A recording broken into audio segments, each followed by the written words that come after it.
کیلاماکس ایک بہترین anti biotic دوا ہے۔ یہ بیکٹیریل انفیکشن کے لیے استعمال کی جاتی ہے۔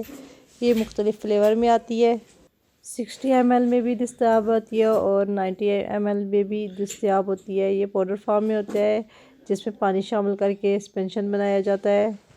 کیلاماکس سیرپ بچوں کے لیے استعمال ہوتی ہے اور کیلاماکس کیپسول بڑوں کے لیے یوز کیے جاتے ہیں۔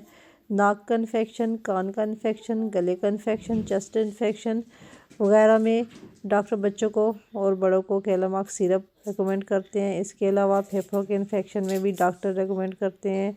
اگر بچوں کو سخت قسم کی کھانسی ہے، بلغم ہے، سانس لینے میں پرابلم ہوتی ہے تو کیلاماکس سے ٹھیک ہو جاتی ہے۔ نمونیا اور دمے کی سچویشن میں بہت حد تک یوز کیا جاتا ہے۔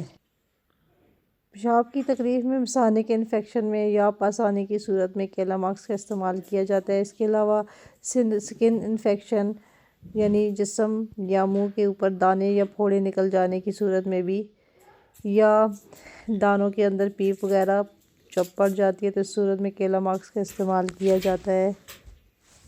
اس کے علاوہ بخار اور درد کے لیے کیلاماکس یوز کیا جاتا ہے۔ اس کے علاوہ جسم کے اندرونی اور بیرونی ہر قسم کے انفیکشن کے لیے بہت بیسٹ ہے۔ موسمی تبدیلی کے باعث نزلہ، زکام اور گلے کے درد میں بہت مؤثر ہے۔ کیلاماکس کے سائیڈ ایفیکٹ کی بات کریں تو جسم میں سستی پیدا ہو جاتی ہے یا جگر سلو ہو سکتا ہے۔ اس کے علاوہ کے اور متلی وغیرہ ہو سکتی ہے۔ دوا کو یوز کرنے سے پہلے کھانا ضرور کھا لینا چاہیے۔ اب اس کے استعمال کے بارے میں بات کریں تو 5 سال سے کم عمر کے بچوں کے لیے چھوٹا چائے کا چمچ دن میں 1 دفعہ اور 5 سال سے بڑے بچوں یعنی 12 سال کی عمر تک کے بچوں کو بڑا چائے کا چمچ دن میں 1 دفعہ یوز کرنا ہے، اور اگر بیماری کی نوعیت زیادہ ہے تو دن میں 2 مرتبہ بھی یوز کر سکتے ہیں۔ یہ اپنے ڈاکٹر کی ہدایت کے مطابق استعمال کرنی ہے۔